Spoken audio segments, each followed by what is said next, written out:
जय भीम नमो बुद्धाय साथियों।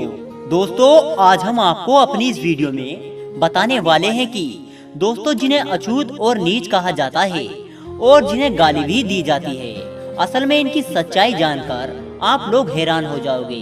तो आइए मित्रों जान लेते हैं। दोस्तों आप लोगों को यह तो पता होगा कि हमारे हिंदू समाज की सबसे बड़ी कमजोरी है जात पात का भेदभाव करना, और इन्हीं आपसी भेदभाव के कारण हमारा हिंदू समाज हजारों वर्षों तक गुलाम बना रहा। जब हमारे देश हिंदुस्तान पर मुगलों ने हमला किया तब मिलकर सामना करने की बजाय हम लोग आपस में ही बट गए थे। यह खुलासा किया गया था कि जो क्षत्रिय है वो लड़ेगा और जो नीची जाति का है वह बैठकर तमाशा देखेगा। और जिन लोगों को हम नीची जाति का कहकर अपमानित करते रहे, चमार कहकर संबोधित करते रहे, और यहाँ तक कि हमारे पूर्वज जिन लोगों को छूने से भी कतराते थे, असल में वो लोग चवर वंश के क्षत्रिय हैं। इस बात का खुलासा विजय सोनकर ने अपनी एक किताब में किया था। जब भारत देश पर तुर्कियों का शासन हुआ करता था, उस समय चमार कहकर पुकारे जाने वाले इस वंश का भी भारत के पश्चिम भाग पर शासन हुआ करता था, और उस समय इस वंश के राजा थे चवर सेन।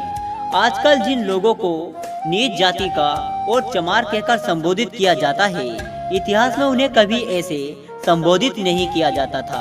प्राचीन काल में ना तो चमार शब्द पाया जाता था और ना ही इस नाम की कोई जाति हुआ करती थी। चमार शब्द का प्रयोग सबसे पहले सिकंदर लोदी ने किया था।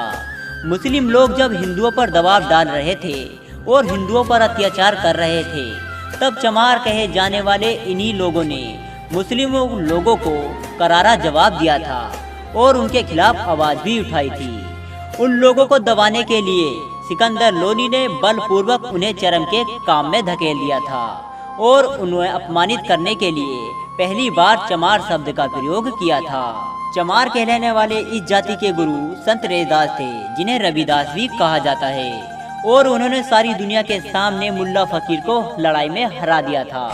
मुल्ला फकीर ने अपनी हार मान ली थी और वो भी हिंदू बन गया था, लेकिन सिकंदर लोदी गुस्से से आंख भभूला हो गया और उन्होंने संत रविदास को जेल में डाल दिया था। जल्द ही चवर वंश के वीरों ने दिल्ली को चारों तरफ से घेर लिया था, और जिसके कारण सिकंदर लोदी को संत रविदास को छोड़ना पड़ा। चवर वंश के उन वीरों ने कई बलिदान दिए, हिंदू समाज का हमेशा साथ दिया। और सोचने वाली बात तो यह है कि इतना जुल्म सहन करने के बाद भी यह लोग हिंदू ही बने रहे।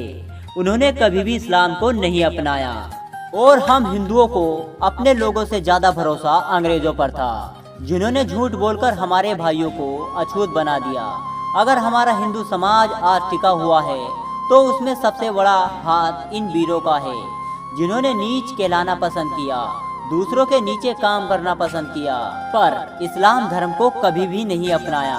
यह सब जानने के बाद आप लोग समझ गए होंगे कि हमारे समाज में कोई भी नीच अछूत नहीं है। तो दोस्तों आपको यह जानकारी कैसी लगी हमें कमेंट करके जरूर बताएं। जय भीम।